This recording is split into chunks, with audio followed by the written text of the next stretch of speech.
Hey, Heather here for another Sunday Q&A. A question I get a lot of is what can writers do to improve? And another thing I hear is writers saying that they don't have time to read for whatever reason. Maybe they have kids, they have a full-time job, they just have a really busy schedule and they say they don't have time to read. And if you're a writer, you have got to make time to read. There are so many things that you can understand intellectually but not really get a good grasp of until you actually read. And there's so much more stuff that you learn when you read. One of the big things that I learned in a class, I took the class Focus on the Novel, Writer's Digest. Excellent, excellent class. I learned a lot. But one of the things that's really big when you write, it doesn't matter what genre you're writing, you always have to up the ante. You always have to have conflict. And that's something that you can understand in your mind, but when you see it put into action, it just makes things so much more crystal clear. Like, okay, for example, I took out some of my favorite books. We have It by Stephen King. I'm a huge Stephen King fan. Everybody knows that.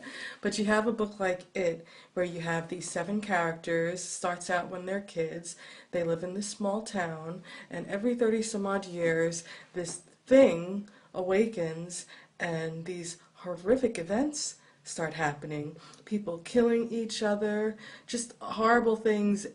At the same time, these children start to go missing and then they're murdered and body parts are found. It's just a horrible thing. So you have these 7 kids, I think they're like 11, 12 years old in the book, who they know that there's something, they begin to know that there's something that exists in this town that's killing people.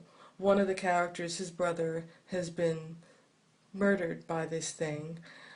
They know they have to do something.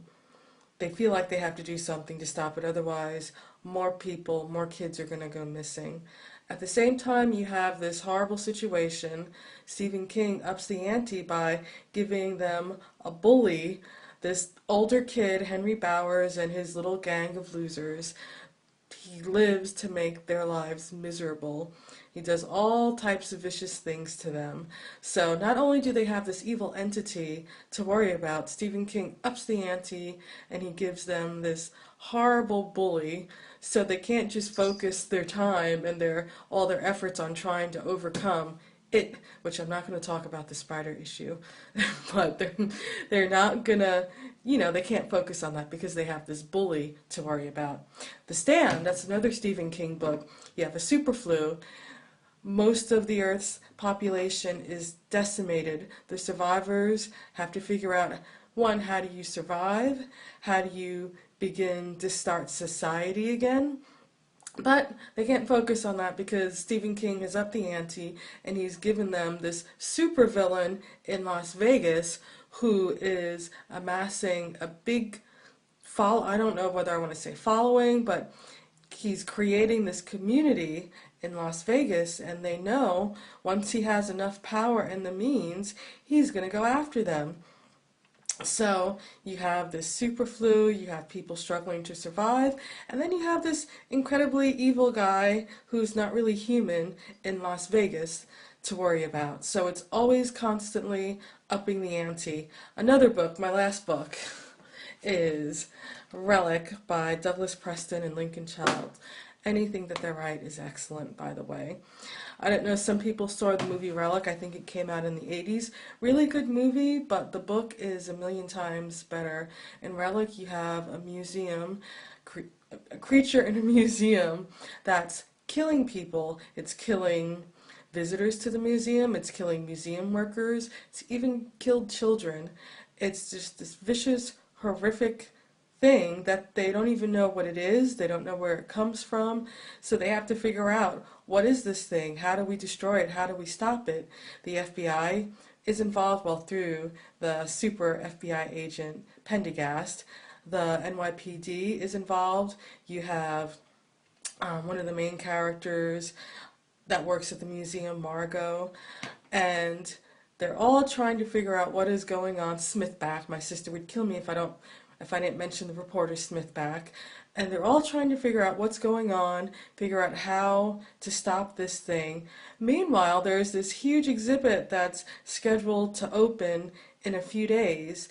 And the museum powers that be, they know that this creature is loose, they know that it's killing people, but they refuse to close the exhibit because they've spent, millions of dollars have been spent on it, so they insist that they're going to do it, and they use their power and influence to not shut down the NYPD, but to put a stop to any effort that they make in seeing that this exhibit is shut down.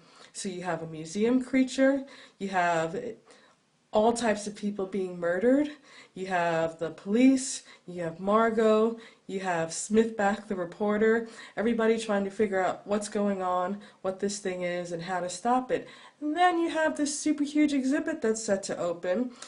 Tons of people are going to be coming out, and the NYPD, their hands are being tied, so you just constantly upping the ante. The question that you're always asking when you're writing something is, okay, this is happening, this is bad, how can I make it worse? And I think when you read, you get a good understanding of how to do that. So reading, that's the big tip that writers should do if they want to become better. Okay, that's it for my Sunday Q&A. Have a good one.